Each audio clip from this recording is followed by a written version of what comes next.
Hello everyone, bit of a different one today, but this is a Fuji Track guide in the wet.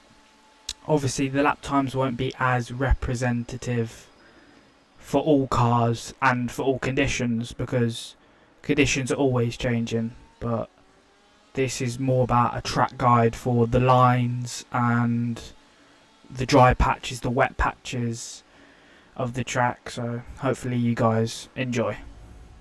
Before we do start, these are the conditions for the current session. 100%, 96%.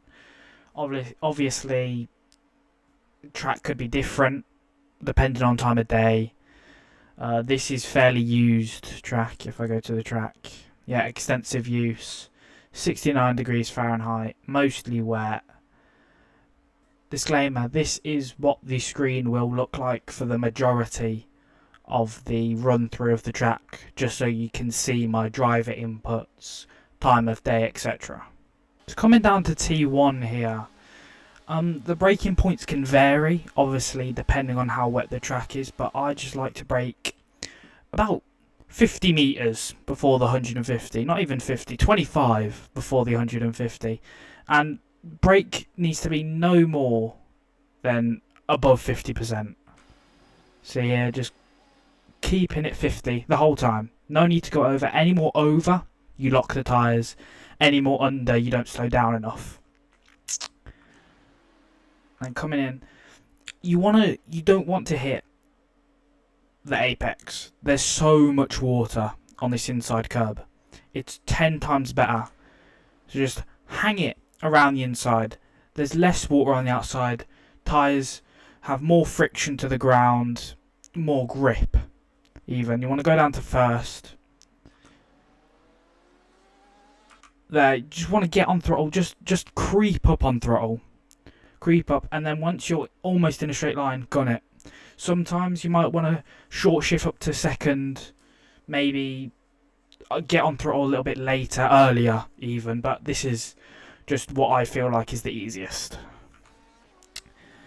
Now, I just want to point my attention here. The reason I'm so early to the right hand side, because normally in the wet you'd want to stay here and then cut in, but it's a lot easier to get onto where your line is before you do the corner, just to set you up for the corner, essentially. Now you want to brake about 25 behind the 100. Just no more than like 40% brake. There, look. No more than 40. You don't need any more than 40. Second gear, and then let go of the brake. Trail brake a tiny bit. In the wet, with the Porsche and the GTE especially, trail braking really helps with the rotation of the car, as you don't really want to aquaplane off the track. So trail braking will really help to push you into the corner. There, see, I'm almost sideways. That's how much rotation I'm getting from the brakes. And you can see I'm down to second. I'm down to 80 miles an hour. I'm definitely not going as quick as you would in the dry. The curb does have some moisture on it, yes. But that's why you go as deep as you can into it. If you can't skip it, then you go deep into it. You hit the curb. You try and get as much rotation in before you hit the puddle. There, you see there? Short shift up to third, and then straight on the power. This Porsche has so much torque that you don't need to stay in second and just rev it out. Go to third, bang on throttle, slide it out almost. See here? Nowhere near. These curbs, the curbs on Fuji, normally would be fine to go on. But in the wet, it's awful. You don't want to be anywhere near it. And then I want to just point your attention to this. So a little bit of backstepping here. Before you even want to get onto a wet track, you want to know that there'll be drier lines and wetter lines. Normally the wetter lines are on the camber of the corner. As you can see, it's a lot darker on the outside. On the inside, it's almost got that shiny texture. It will aquaplane your tyres, have way less grip. So you want to try and almost stick to the darker part. See here? I'm as close as I can to the glossy bit, but I'm still on the dark. See, I'm just modulating. I'm even on the brake, just trying to get that rotation in because I'm so far outside of the corner that you don't want to go wide. This is worse than a curb. You'll just go off straight away. See, as long as I can, just follow that line and it will bring you into the corner perfectly. See, up, a little bit of brake to turn me in. More throttle, it pushes me out wider. So and then now, I'm just using throttle to gain the speed through the corner. As this bit you wanna try and almost cut onto the glossy bit now. Apex of the corner. So there's so much moisture on the apex that it's like what I said about the corner before. If you're gonna go into it, you need to go deep into it. But this corner, it's very slippery. You can easily lose the rear. So you stay around halfway. 70% is fine if you don't have the speed. But if you already have the speed, there's no point going up to that high of a speed. You just play it safe. There's no need to push on this corner. A lot of the race, especially for the Wednesday League, is going to be all about surviving. There's going to be spray in front of you. People aren't going to know what is happening half the time.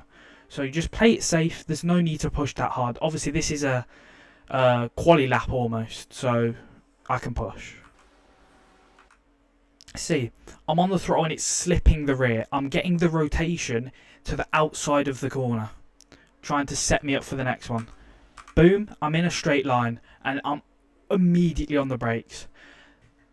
Braking early in the dry is really bad. It will ruin your whole lap, essentially. Braking later can also have the same effect, but in the dry, braking earlier is 10 times better than braking later. I'm on the curb, however, this curb doesn't really seem to have the physics as it should, or comparable to the other curbs on the circuit. So I'm on the brake, I'm no more than 20%. See, I had that little twitch. It could have been because of the curb, but you see there, I just went down to first, so that's why I had that little twitch. Lost me no time. It even probably straightened me out. You can see the glossy bit on that curb just there. You do not want to touch that, because you'll touch that and you'll slip. There's no need. You're in first, it's so slippery, there's no point. The Porsche has so much torque. You want to almost follow the inside curvature. You don't want to be going out here. Look, you can see how much moisture is on the outside. This has a little bit more of that darker look, and you'll be able to see that when I show the in-cockpit view later.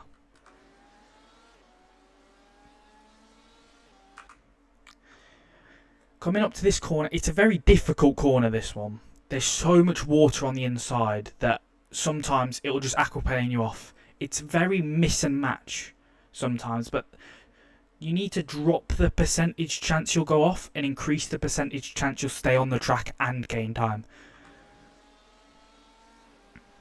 You do this by dropping the throttle. I tried a couple of laps where I just planted it. It helped, but I lost so much time on the exit there was no point. Drop the throttle, try and get in, and you also need to miss the apex. Look how much water is on this apex. A ton of water. So you stay off of it. Every time in the wet, the outside line has so much more grip than the inside. It's just how much do you want to lose on the entrance comparable to the exit. I'm almost sideways. I wouldn't say sideways, but I'm drifting. I'm having to correct, if you see, but I'm right.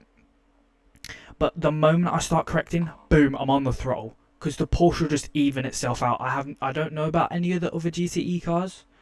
Obviously, I have to buy some to test it, essentially. But with the Porsche, if you plant the throttle, it will straighten out in the wet. Now, another thing with this corner is you can see the tiniest bit of a dry line.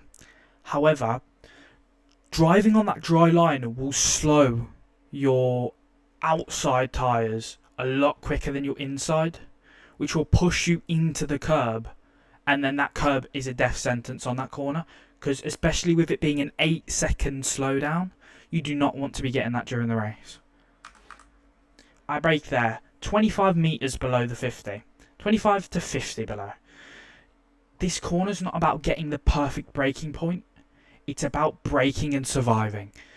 If you even push it by a metre, you're slipping off and you're losing a bunch of time. It's much easier to lose 2/10 than it is to lose a good like 10 and have to come back. You can gain 2/10 in the next corner. You can't gain 10 seconds in the next corner. See how my tyre's just on that dry line. I don't want to be fully on it, because you see how the dry line almost pushes you into that and there's a puddle there. You do not want to go anywhere near that. Down to first. I have so much room and speed to play with that I can almost just walk through it. I can see what's about to happen. You jump over that curb. You want to try and get your wheels just on that orange curb, but I'd say when it's a little bit drier, you want to try and get your outside tyres to that yellow. To that orange, sorry. So, I want to try and explain this. So, I went a little bit wider, as before I was trying to cut here, just gain as much time as I can. Easy. What I didn't realise was, look how much water's there. That is just full aquaplaning. I was losing so much time by going on there and trying to cut it, that I was just going off wide. See that? At this point in time, if I took my normal line, I'd be going that direction. But instead, I'm cutting it almost. I'm sort of like, instead of following the curb, I'm braking, or not braking later, but I'm allowing my car to go further to push it around the corner. Skipping out on all that wet. You want to try and skip this curb. Look how close I am. Not even a millimetre. Just skip that. Then you want to brake when you're in a straight line. Obviously this corner is like a sweeper to the right, so it's very hard to do that, I understand. But you also do not want to hit this curb. See how I've straightened myself out? That's to get ready for the next corner. You don't want to be on this curb. Braking on this curb is a death sentence. You'll go flying. Yes, it's not as bad as the corner beforehand, but it's still bad. See, I'm trying to, like what I did with the corner before, I'm trying to circle myself around it. Not follow it, circle it. There, on the curb. This curb can be wishy-washy. It depends how much you're on throttle. See, I'm trying to stick around halfway. Little slip. But remember what I told you with this Porsche? Full throttle. Full throttle and it's evened itself out. I probably gained 2/10 by doing that from the alternative line. You can also short shift up to second there, if you would like to. Obviously, you don't have to. If you think first is helping, then use it. But sometimes short shifting up to second will give you that traction you need to push yourself out the corner. This corner, it's very tricky, this corner. So there's very much a wet line. You can follow that. It will give you the curvature of the corner. That's what you do in the dry. This one, but the difference is if you follow that. Look, I'm on that drier line again. So that will give grip to my rear, to my outside tyres, which will help me push myself into the corner.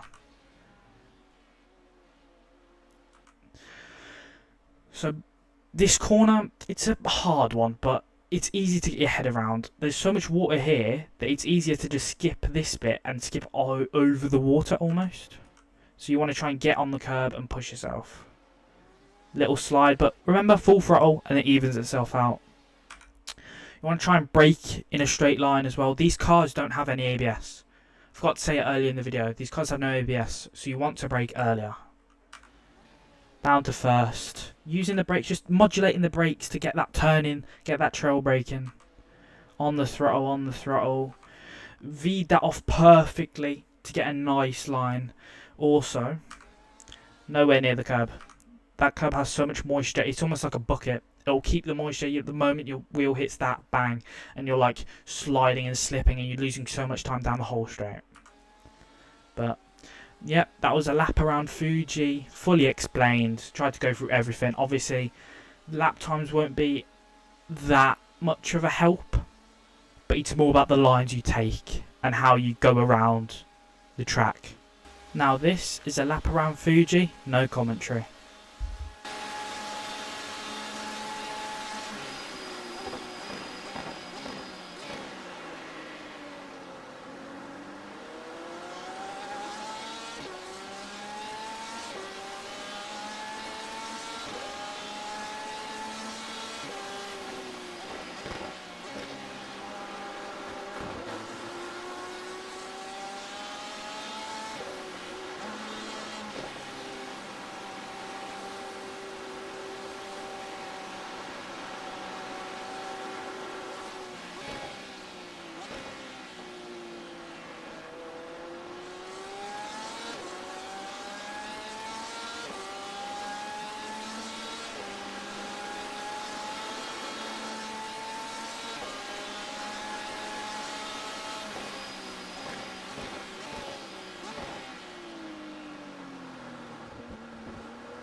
Now this is a lap around Fuji, cockpit view.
Thanks for listening, guys. Hopefully this helped. Obviously, all critiques allowed in the comments, all pointers, all reminders, anything allowed in the comments. Just want to say thank you for watching, listening, and I'll see you guys for the next